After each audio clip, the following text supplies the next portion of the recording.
I never thought my ex-boyfriend would come back into my life like a goddamn storm, dragging a gun in one hand and a twisted smile in the other. Yet here he was, standing in front of me, his presence filling the empty warehouse like it owned every shadow. The moment I saw Marco, my heart stumbled and my stomach twisted into knots. He had that look, calm, dangerous, and terrifyingly magnetic, the same look that had once made me fall so hard I almost forgot to breathe. "Thought you could run forever, huh?"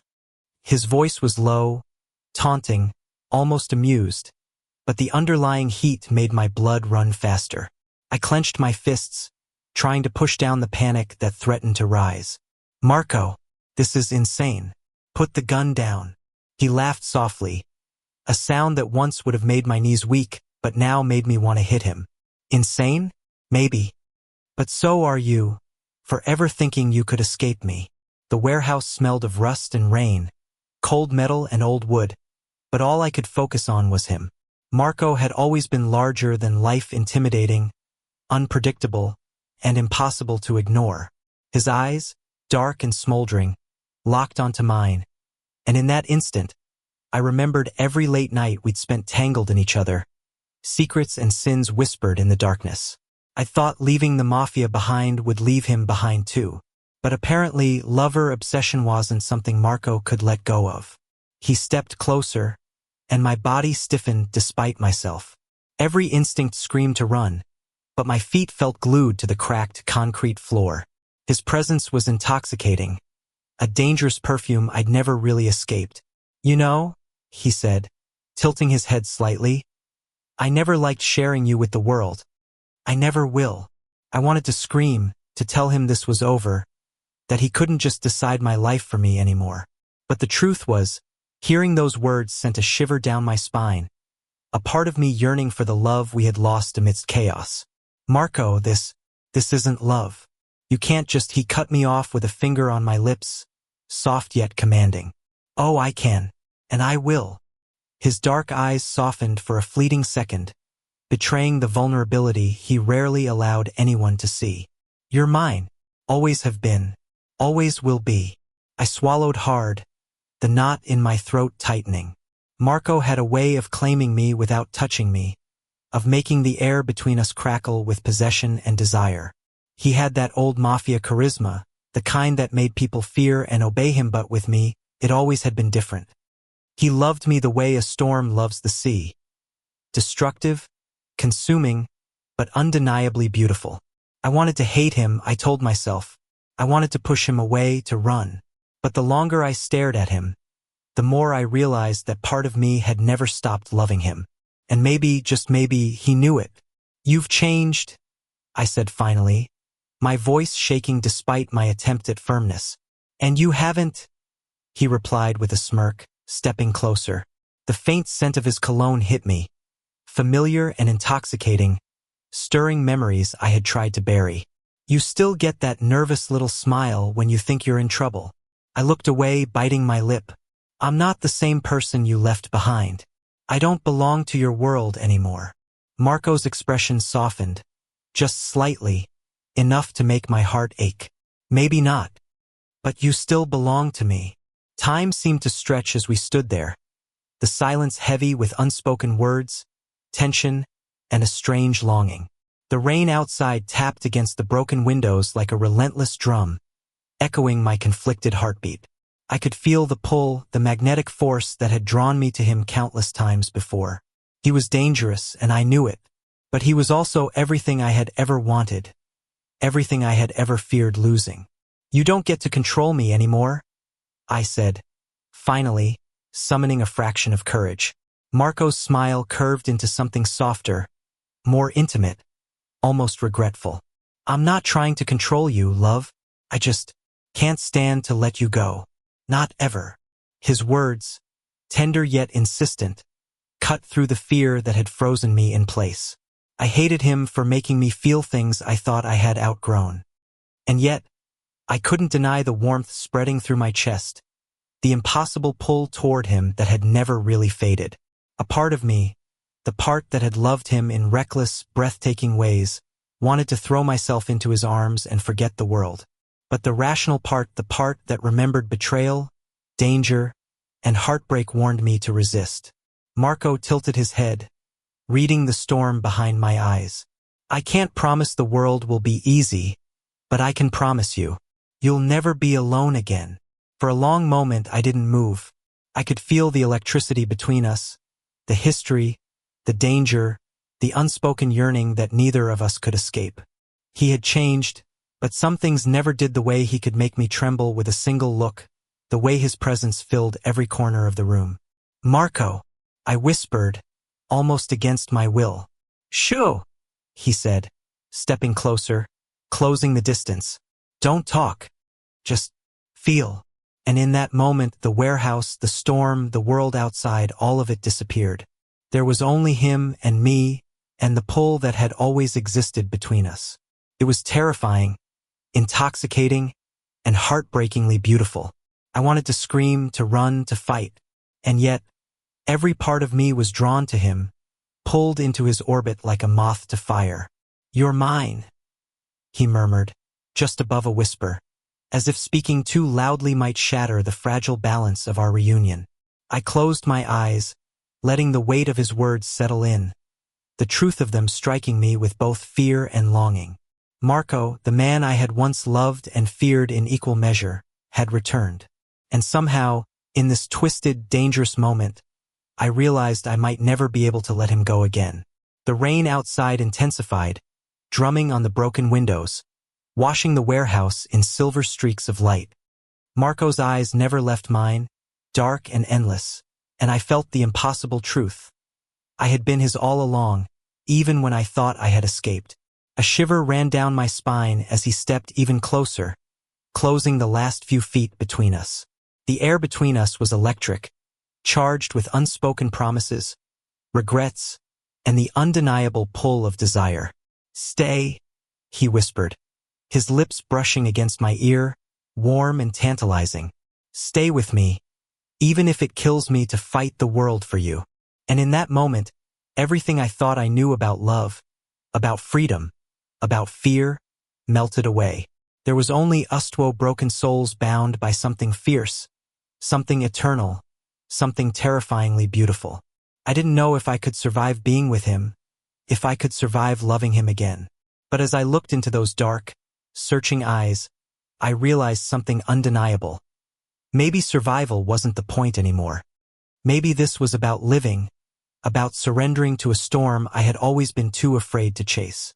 Marco smiled, just slightly, and in that tiny curve of his lips, I saw the echo of the boy I had once loved, the man I had once feared, and the future I had never dared to imagine. Forever, he whispered, and for the first time in a long time, I believed him. I didn't know how long we stood there, suspended in that fragile, electrifying silence. Rain pattered against the warehouse windows, streaking shadows across Marco's sharp features, casting him alternately as angel and menace. The air smelled of damp concrete and the faint scent of his cologne, a reminder of every moment we had shared before, every stolen kiss, every dangerous night. Finally, I drew a shaky breath, trying to reclaim some shred of control. Marco, this isn't just about you or me. You can't drag me into this world again, I said, my voice quivering with a mix of fear and anger. His dark eyes softened, almost tenderly, and he tilted his head. I'm not trying to drag you anywhere, love. I'm just showing you that I can't let you go. Not now, not ever. I wanted to argue, to shout, to push him away, but every word caught in my throat. He had always known how to disarm me, how to reach into my chest and make me feel things I didn't want to admit even to myself. We can't. It's dangerous. I finally managed. The Mafia, everything. It's not just us, Marco. You know what's at stake. He took a step closer, his hand brushing against mine, sending sparks through my nerves. I've left that life behind. Everything I did is gone now. I'm just me here with you. Part of me wanted to believe him. Part of me wanted to sink into his arms and forget all the chaos, the betrayal, the pain. But another part of meth cautious, wary part remembered the nights I had spent awake, wondering if leaving him would save me from his dangerous world. And yet, here he was, Marco, the man who had once been my everything and my nightmare. Why now? I asked, my voice barely above a whisper. Why come back after all this time? He paused, eyes dark with emotions he rarely shared. Because I couldn't stop thinking about you. Because you're mine, and I can't accept losing you. Not again. I swallowed hard, my heart a riot of conflicting emotions. I hated him, I loved him, I feared him, I craved him. Marco had always been a storm I couldn't weather, and yet I had spent months longing for it without admitting it. You don't understand, I said, taking a tentative step back. I can't just fall back into this. I've built a life, a safe life. I can't. I won't let you destroy it. He reached out, grabbing my wrist firmly yet gently, pulling me closer. I'm not here to destroy you. I'm here to protect you, to love you the way I should have before. His words struck a chord I couldn't deny. Memories of laughter, whispered confessions. The stolen nights filled with heat and tenderness, they all rushed back in a tidal wave of longing and pain. And then he kissed me, not roughly, not violently, but with a desperate, aching tenderness that made my knees weak. I wanted to resist, to fight, to shove him away, but my body betrayed me, leaning into the warmth, the familiarity, the impossible intimacy we had always shared. When we finally pulled apart, the air between us was thick with unspoken words, with the knowledge that our lives had changed, but our connection hadn't. You still feel it? Marco murmured, brushing a strand of wet hair from my face. You still want me? I looked down, ashamed and embarrassed. I can't. Not like before. He shook his head, soft but insistent. You can. You want to. And we'll figure it out together. You and me. No one else. There was something in his eyes, something so raw, so desperate, so undeniably sincere that made me hesitate. Could I trust him? Could I believe that the man who once controlled everything, who had pulled me into a life of danger and obsession, could change? Could love really conquer all the chaos he represented? I don't know if I can, I whispered, feeling the weight of my own vulnerability. You can, he said firmly, cupping my cheek in his hand. Because I'll be here, every step of the way. I'll fight for you, not against you. The sincerity in his voice made my chest ache.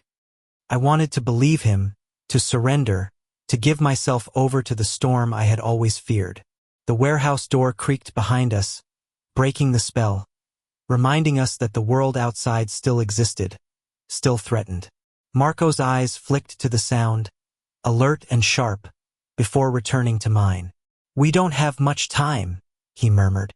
Someone could come looking for me, for us. I nodded, the fear creeping back in. But beneath it, something else stirred hope, fragile and dangerous, but undeniable. Marco had changed. He had left the past behind, and he wanted me, really wanted me. We need a plan, I said, finally taking a step back to regain some sense of control. We can't just run into the streets like this. He nodded, a serious expression replacing the smirk I had grown used to. Agreed. But first, let's get out of here. I want to make sure you're safe. We moved cautiously through the warehouse, the tension between us still palpable, every brush of his hand against mine igniting sparks I couldn't ignore. He led me to the back exit, a narrow door that opened to an alley slick with rain and dim streetlights. The city stretched out before us, dark and wet, alive with distant sirens and the occasional flash of neon. Marco's grip on my hand was firm, protective, and in that instant, I realized I trusted him, not the life he had left behind, but him, the man he had become. You have to promise me, I said, glancing up at him, that it's not going to destroy you. He smiled, that crooked, dangerous smile that had always made my knees weak. I promised you once, remember? That I'd never let anything happen to you. I'm still promising it. I wanted to believe him. I wanted to cling to the hope that we could survive this, that we could find a life together outside the shadows, outside the chaos. We walked through the rain-soaked streets, side by side, our hands brushing, lingering, until finally, I allowed him to take mine fully, intertwining our fingers. It was a small act, but it meant the world, a silent promise, a reclaiming of trust, a tentative step toward something new. Days turned into nights and nights into weeks. Marco was relentless in his pursuit, but in a way that was tender, caring, and cautious. He left behind the shadow of his past life, embracing me fully, without the control and obsession that had once defined him. I found myself laughing again, genuinely, in a way I hadn't in months. We explored the city together, from crowded diners serving greasy pancakes to quiet parks where we could talk without fear. Each moment was a small victory, a reclaiming of the intimacy and trust we had lost. But the world wasn't done testing us. Shadows from Marco's past emerged, old enemies, remnants of the Mafia, whispers of debts unpaid.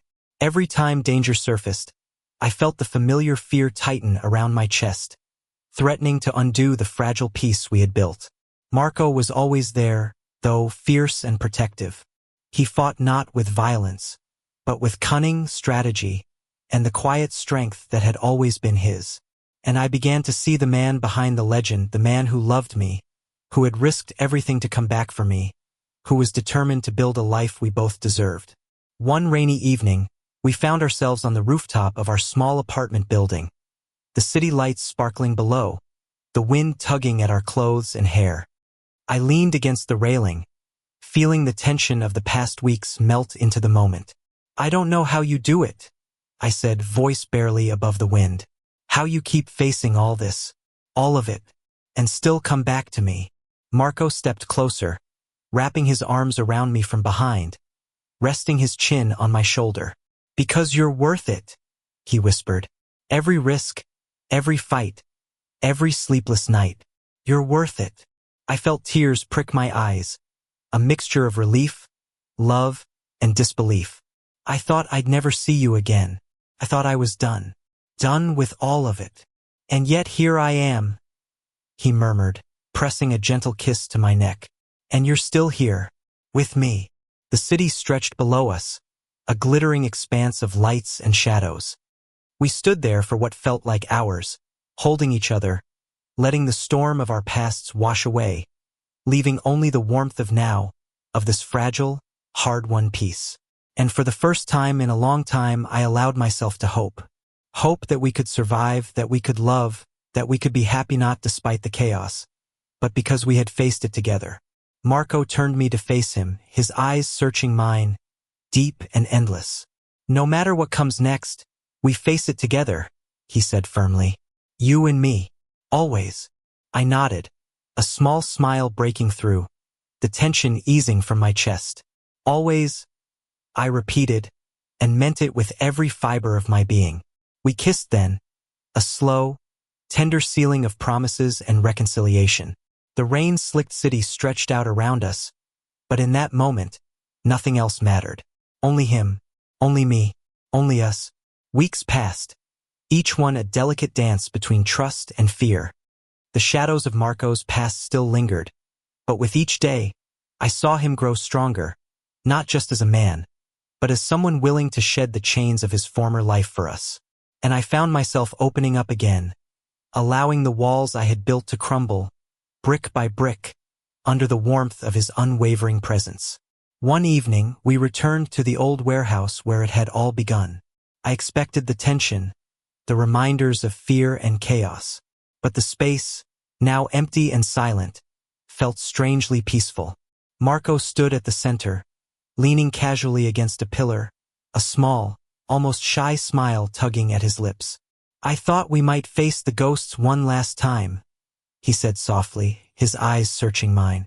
"So we can finally let them go." I hesitated at first, but something in his gaze, in the quiet confidence he now carried, reassured me. I stepped forward, feeling the weight of the past lift slightly with each step. "Marco," I began, my voice trembling. "I've been scared of losing you, of losing myself. But I trust you. I trust us." He reached for my hands, holding them firmly, tenderly. And I've been scared too. Scared of failing you, of letting the past define us. But I'm done running from the world, from myself, from us. We stood there in silence, letting the echoes of our past whisper around us, acknowledging them without letting them hold power over our future. Then Marco leaned closer, his forehead resting against mine, and whispered, "We've survived storms before, love. We can survive anything now together." A smile tugged at my lips, real and genuine, as tears pricked my eyes. "Together," I echoed. The days that followed were simpler, quieter. Marco found work at a small security firm, using his skills for protection rather than intimidation. I returned to my own life, but we navigated it side by side, blending routines and habits until our worlds became inseparable. The intensity of our early reunion softened into something deeper, more resilient, an intimacy forged in fire, tempered in trust. One Saturday morning, the city bright and alive outside our small apartment window, Marco turned to me with a mischievous glint in his eyes. "You remember that little diner we stumbled into the first week? The one where you almost kicked me out for flirting with the waitress?" I chuckled, shaking my head. "Yes, and I haven't lived that down, have I?" "Not even close," he said, grinning. Then he reached into his pocket and pulled out a small velvet box. My stomach lurched as I realized what it was before he even spoke. "I promised I'd fight for you," he said, opening the box to reveal a simple, elegant ring. "And I mean it. I want to spend the rest of my life proving it. Will you be mine? Officially? Forever?" Time seemed to slow as I stared at him, the man who had haunted my past, claimed my heart, and now stood vulnerable and open before me. Every fear, every shadow, every moment of doubt melted away under the weight of his sincerity. "Yes," I whispered, tears spilling freely now.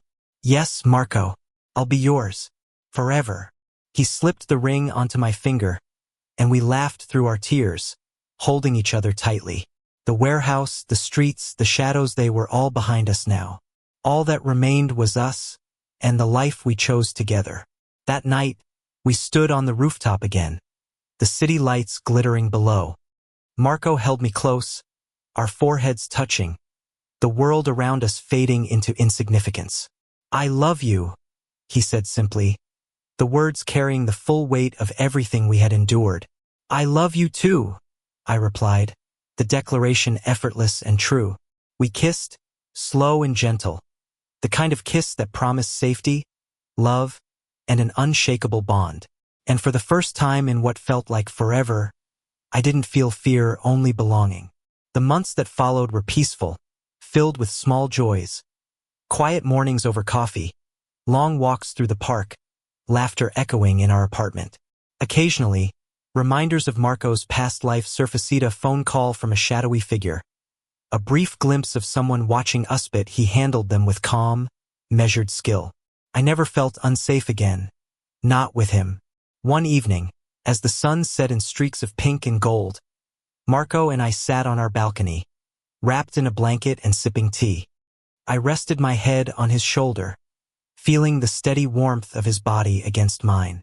"You know," I murmured, "I never thought I'd find peace after everything, but I think I have. With you."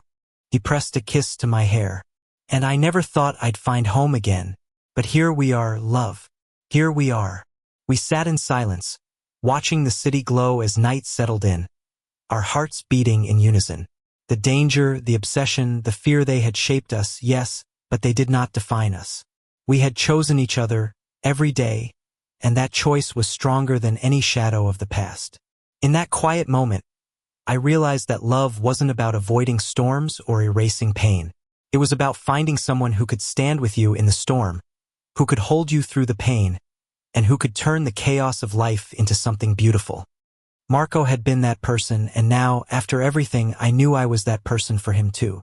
As the night deepened, we went inside, hands entwined, hearts full. The city hummed around us, alive with possibilities, with freedom, with love. And for the first time, I truly believed that the past, no matter how dark, could not take away the future we built together. Marco pulled me close once more, his lips brushing my temple. Forever, he whispered. Forever? I echoed, my voice steady and sure. And in that moment, surrounded by the soft glow of our home and the promise of tomorrow, I knew we had truly come home to each other, to love, and to the life we were meant to share. The ex-Mafia lover who had once taken me hostage was now the man I trusted completely, the man I loved unconditionally. We had survived fear, danger, and heartbreak. And in the end, all that mattered was us together, unshakable and free. No shadows could touch us now. No past could dictate our future. We had claimed it, hand in hand, heart in heart, forever. And that was more than enough. Thank you for listening. If you find it interesting, please like and subscribe to follow the next stories.